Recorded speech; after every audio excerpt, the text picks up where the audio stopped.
My name is John Odell. I'm the Curator of History and Research here at the National Baseball Hall of Fame and Museum. Now, the story of Satchel Paige is huge, and it's a lot bigger than we can talk about in just a minute or two. But Satchel Paige's plaque here in Cooperstown, installed this weekend 50 years ago, has its own story, and I can tell you a little bit about that.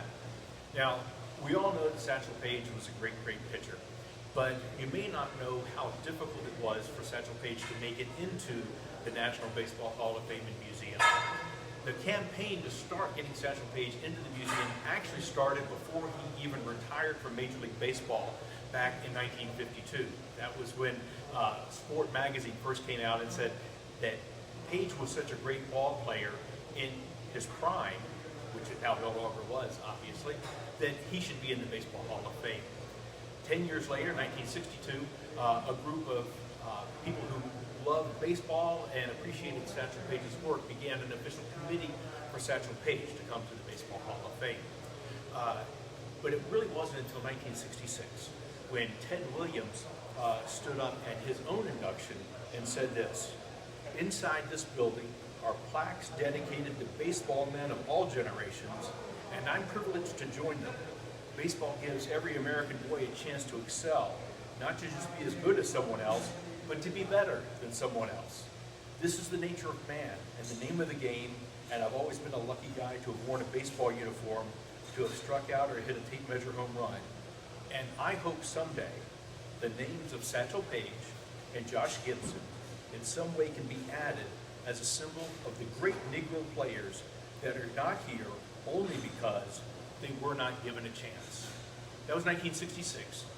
5 years later, the Baseball Writers of America and the National Baseball Hall of Fame had worked together and decided that Satchel Paige would be on the ballot to be the first Negro Leaguer to be possibly inducted into the Hall of Fame.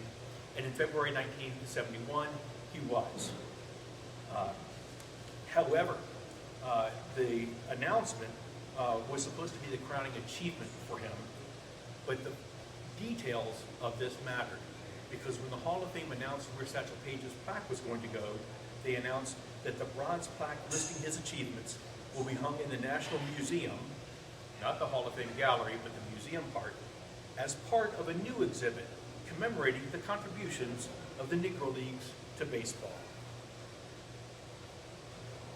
Not many people liked that response. Columnist Jim Murray in the Los Angeles Times said, "The notion of Jim Crow in baseball's heaven is appalling.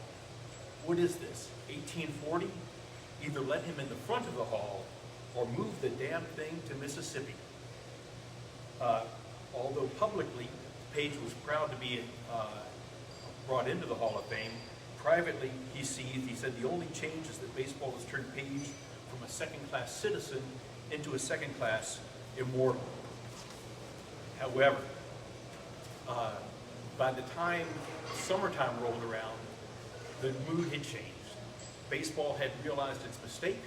The Hall of Fame had worked and figured out that indeed Satchel Paige belonged here with all the other immortals, and his plaque was installed 50 years ago this weekend.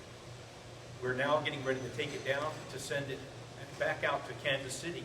I say back out because that's where Satchel Paige was from, his adopted hometown.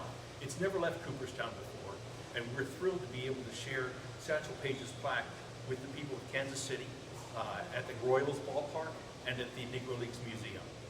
Thanks very much.